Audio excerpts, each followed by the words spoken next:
Hello dear students, DOE mission mathematics practice paper 1 आज हम solve करेंगे, जो कि आपको 30 मार्क्स का दिया गया है और पेपर का पैटर्न भी यहाँ बता रखा है। फर्स्ट क्वेश्चन, ये एमसीक्यू है। कुछ हमारे पास 1 से लेकर 6 नंबर और 1 नंबर का एक क्वेश्चन है। तो फर्स्ट क्वेश्चन इस 3.5% का दशमलव रूप बताइए। डेसिमल फॉर्म बतानी है हमें, तो इसको पहले लिख लेते हैं। परसेंटेज है, इसका मतलब ओब्लिक 100 है। अब ये डेसिमल भी हटा के एक जीरो नीचे आ जाएगी, क्योंकि एक डिजिट इसके बाद दिया गया था। अब टोटल 3 जीरो है, इसका मतलब डेसिमल के बाद 3 डिजिट हमारी आनी चाहिए, जबकि अभी कितनी है, सिर्फ 2। तो एक थर्ड डिजिट के लिए हम जीरो आगे लगाएंगे। ये बन गया 0.035। Correct answer is C. Next, -8 - x + y में x का गुणांक बताइए, कोफिशिएंट। तो x किसके साथ गुणा हो रहा है, नंबर क्या है यहाँ पे, -1। Answer is B.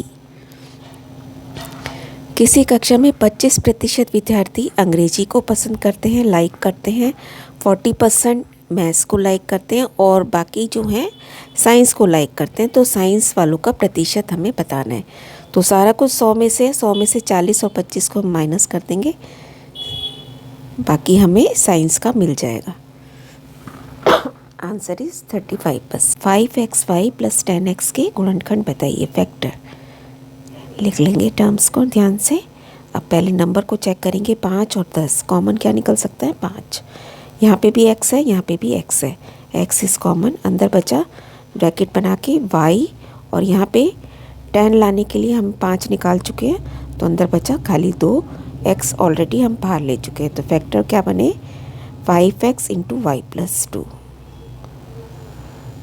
नेक्स्ट है, एक आयत के विकर्ण क्रमशः 2x + 1 और 3x - 1 है। डायगनल्स आयत के, रेक्टेंगल के, है ना, जो कि क्या होते हैं, दोनों इक्वल होते हैं।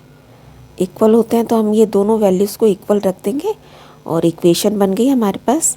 अब 3x इधर जाके माइनस हो जाएगा और ये +1 इधर जाके माइनस हो जाएगा। -1 पहले से ही है और एक ये -1 इधर का चला गया। अब 2x - 3x लाइक टर्म में माइनस कर देंगे, -x बचा क्योंकि माइनस की टर्म बड़ी है, और ये भी माइनस माइनस प्लस हो गए, -2। माइनस से माइनस कट गया, x = 2 यूनिट। नेक्स्ट, एक चतुर्भुज के आकार का खेत आपको दिया गया है, इसका क्षेत्रफल बताइए। तो आप देख रहे हैं इस चतुर्भुज में, क्वाड्रिलेटरल में हमें 2 समकोण त्रिभुज दिख रहे हैं, एक ऊपर और एक नीचे, राइट एंगल ट्रायंगल। तो दोनों का एरिया हमें पता है, 1/2 बेस × हाइट। एक हाइट है 13 और एक हाइट है 8, जबकि बेस दोनों की सेम है 24। तो बेस को हमने b लिख दिया और एक को h1 बोल दिया, एक को h2। ब्रैकेट में रखेंगे, दोनों ट्रायंगल्स का एरिया सॉल्व कर लेंगे। 156 + 96, आंसर इज 252 मीटर²। नेक्स्ट देखिए, आपके पास सेक्शन बी आ गया है, जिसमें हमें 2 से 5 तक के क्वेश्चन दिए गए हैं। हर एक क्वेश्चन 2 नंबर का है। अभाज्य गुणनखंड विधि से 256 का वर्गमूल बताइए। प्राइम फैक्टर करने हैं आपको, इस तरीके से आप कर लेंगे टेबल बना के।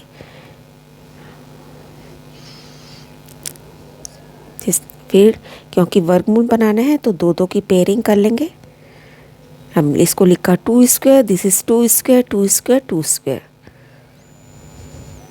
अंडर रूट करेंगे, पूरी टर्म का अंडर रूट कर देंगे, तो हर स्क्वायर में से एक नंबर आप बाहर निकाल दोगे। 2 × 2 × 2 × 2, आंसर इज 16। एक मोटरसाइकिल 84,000 रुपये में खरीदी गई, परचेज की गई। 10% वार्षिक दर से इसके मूल्य का अवमूल्यन हो गया। डेप्रिसिएशन हो रहा है बेटा, 2 साल बाद साइकिल का मूल्य बताना है। P हमारा हो गया 84,000, R हो गया 10% वार्षिक, ईयरली, और टाइम हमें 2 साल का दिया गया है। क्योंकि डेप्रिसिएशन हो रहा है तो हम फॉर्मूला लगाएंगे, P × 1 - R/100 raised to the power T। Minus का साइन लगाएंगे आप यहाँ पे। अब वैल्यूज़ रख देंगे, 1 0 से 1 0 कट गई, एलसीएम लोगे 10 माइनस 1 9/10 और 9/10 का हमें स्क्वायर करना है। दैट मीन्स 2 बार मल्टीप्लाई करेंगे, कैलकुलेशन कर लेंगे, 2 जीरो कट गई। Answer is 68,040 rupees. 2 साल बाद ये मूल्य होगा। जांच कीजिए क्या यह एक पूर्ण घन संख्या है। अगेन आप प्राइम फैक्टर करेंगे। ये देखिए, क्योंकि अब की बार हमसे घन संख्या पूछा जा रहा है, तो अब हम कितने कितने का कॉम्बिनेशन बनाएंगे, 3 टर्म्स का, सेम टर्म्स का, है ना। तो आप देख रहे हैं 3 बार तो इसका कॉम्बिनेशन बन गया, लेकिन 1 2 बच गया। तो आप क्या लिखेंगे, ये एक पूर्ण घन संख्या नहीं है। अगर आपसे इसी क्वेश्चन को पूछा जाता कि किससे भाग कर दें जिससे ये पूर्ण घन संख्या बन जाए, तो हम जो एक्स्ट्रा है उसको ही आंसर देते कि ये 2 से भाग कर देंगे तो यह एक पूर्ण घन संख्या बन जाएगी, है ना। और अगर वो कहता किससे गुणा करो जिससे पूर्ण घन संख्या बन जाए, तो एक ही 2 है, इसको 2 बार और 2 देना पड़ेगा, यानी कि 4 से गुणा करना पड़ेगा, तब जाके इसका कॉम्बिनेशन पूरा हो जाता और ये एक पूर्ण घन संख्या बन जाती। अभी सिर्फ हमसे ये पूछा जा रहा है कि क्या ये एक पूर्ण घन संख्या है, तो हम कहेंगे नहीं, ये सब करने के बाद। पतंग की कोई 2 गुण लिखिए काइट के। तो एक तो इसके अब एडजेसेंट साइड्स इक्वल होते हैं ना, ये वाला लाइन इसके इक्वल और ये इसके इक्वल, और इसके जो डायगोनल्स होते हैं विकर्ण एक दूसरे को 90 डिग्री पर काटते हैं। ये आपको ध्यान रखना चाहिए। नेक्स्ट सेक्शन सी, जिसमें एक क्वेश्चन हमें दिया गया 3 नंबर का। a⁴ + 2a² b² + b4 का फैक्टर कीजिए। तो हमने क्या लिख लिया, a4 को a² का स्क्वायर, और ऐसे b4 को क्या लिख लिया, b² का स्क्वायर। अब आप देख ही सकते हैं कि ये a² + b² का होल स्क्वायर बन गया, है ना। फर्स्ट टर्म का square +2 into first term second term, ये आई रही है यहाँ पे, प्लस सेकेंड टर्म का स्क्वायर। अब नेक्स्ट वो कहता है a की जगह 1 रख दीजिए और b की जगह -1। तो इसका मतलब 1 का स्क्वायर प्लस, बीच में प्लस डाला, और b क्या है, -1, माइनस की टर्म को ब्रैकेट में रखेंगे। अब 1 का स्क्वायर 1 और -1 का स्क्वायर भी क्या होगा, 1 ही होगा, प्लस ही होगा। So it is 2², answer is 4। Next section D है, जिसमें एक क्वेश्चन हमें दिया गया है 5 नंबर का। यहाँ एक ग्राफ दिखाया गया है। ग्राफ को देख के हमें बताना है कि इस वर्ष श्रमिकों की संख्या न्यूनतम थी, मिनिमम थी। तो ये दिख ही रहा है हमें 2006 में। नेक्स्ट वो कह रहा है 2004 और 2006 में काम पर रखे गए श्रमिकों की संख्या का टोटल कीजिए। 2004 में हम देख लेते हैं कितने हैं, ये हमें 600 दिख रहा है यहाँ से, और 2006 में आपके पास है ओनली 100। तो टोटल करने पे हमें आ गया 700। क्वेश्चन है बेटा, 2001 से 2004 तक काम पर रखे गए श्रमिकों की संख्या में प्रतिशत वृद्धि बताइए। अब 2001 में कितने हैं, 200, और 2004 में हो जाते हैं 600, यानी कि 400 श्रमिक बढ़ गए, है ना। अगर 200 थे तो 400 हो गए, 400 बढ़ गए, है ना। तो हमें प्रतिशत के ऊपर वृद्धि बतानी है। पहले हम यहाँ से देखेंगे कितनी वृद्धि हुई है, 400 श्रमिक की। तो अभी ये वृद्धि कितने श्रमिकों के ऊपर थी, 200 के ऊपर। 200 थे ना शुरू में, तो हम क्या लिखेंगे, फॉर्मूला प्रतिशत के लिए कैसे निकालेंगे, 100 से गुणा कर देते हैं। 400 की वृद्धि हुई है 200 के ऊपर, और कितने पे चाहिए आपको, 100 के ऊपर, तो 100 से गुणा कर देंगे। Answer is 200%। 4 नंबर का एक क्वेश्चन है। तो हमारे पास है, डॉक्टर की सलाह के अनुसार रिया के दादाजी रोज़ एक आयताकार पार्क में टहलते हैं और 5-5 चक्कर लगाते हैं। ठीक है, तो उसने कहा कि ये इसकी लंबाई मान लो पार्क की, और ये चौड़ाई। तो हमें बताना है दोनों में अंतर। L लिख लिया हमने x + 20, B लिख लिया x - y। जब दोनों में अंतर बताना है तो आप दोनों टर्म्स को ब्रैकेट में डालेंगे और बीच में माइनस का साइन। अब ब्रैकेट जब ओपन करेंगे तो पहली टर्म तो ऐसी आ जाएगी, फिर ये बना -x और ये माइनस +1, बहुत ध्यान से इस बात को आपको समझना है। x से x कट गया, 20 जमा 1 21 मीटर। यदि आयत की लंबाई 20 मीटर है, 30 मीटर है, सेकंड पार्ट में वो कह रहा है तो x का मान बताइए। अब आयत की लंबाई वैसे ही उसने कितनी दे रखी थी, x जमा 20, तो इसको 30 के इक्वल रख देंगे। 20 इधर जाके घटा हो गया, x का वैल्यू आ गया 10 मीटर। नेक्स्ट देखिए, पार्क के क्षेत्रफल को बीजीय व्यंजक द्वारा बताइए। ये लंबाई है, ये चौड़ाई है। क्षेत्रफल क्या होता है, LB। दोनों को गुणा कर देंगे अब की बार हम ब्रैकेट में रख के, यानी कि x को x माइनस 1 से गुणा करना है, प्लस 20 को x माइनस 1 से, है ना। ध्यान से करेंगे, x into x x square minus x plus 20x minus 20 into minus 1 minus 20। अब ये दोनों लाइक टर्म्स हैं, ये सॉल्व हो जाएंगी। X square plus 19x minus 20। इसके साथ चॉइस में दूसरा क्वेश्चन देखते हैं। पार्क की चौड़ाई 39 मीटर है, जबकि उसने कितनी दी गई थी हमें, x माइनस 1।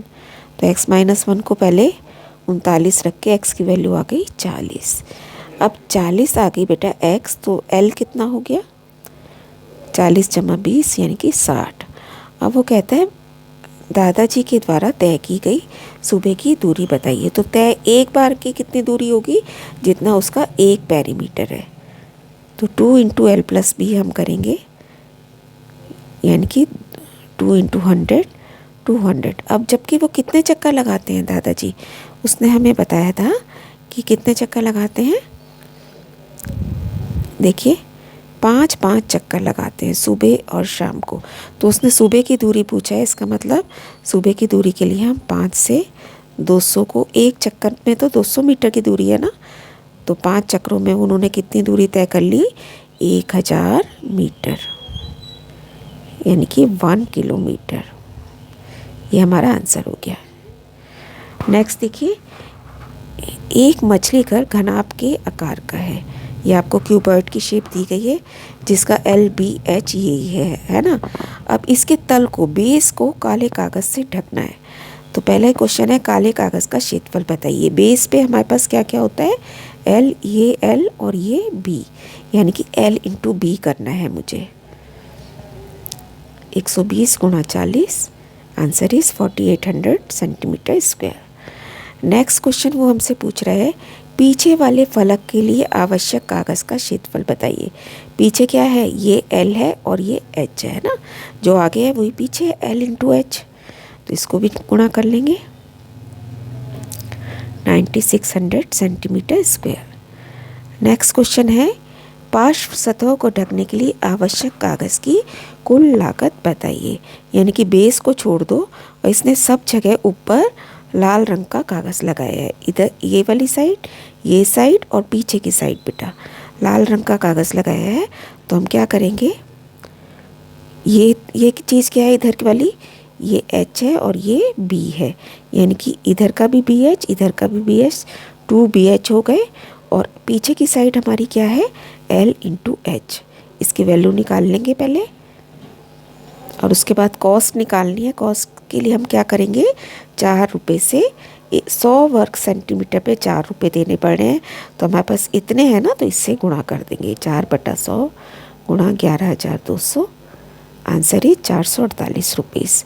चॉइस में इसके पास आपको क्वेश्चन दे रखा है कि अगर दोनों कागज़ों की कीमत समान है, नीचे उसने काला कागज़ लगाया और यहाँ तीनों साइड उसने लाल रंग का, वो कहता है दोनों की कीमत समान है, तो सारे कागज़ को ढकने के लिए कागज़ की कुल लागत बताइए, सारे फलकों को ढकने के लिए।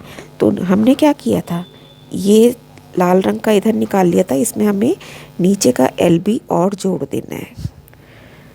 तो हमारे को टोटल एरिया मिल गया 16200। इसको 4/100 से हम गुणा कर देंगे, आंसर ही 648 रुपये।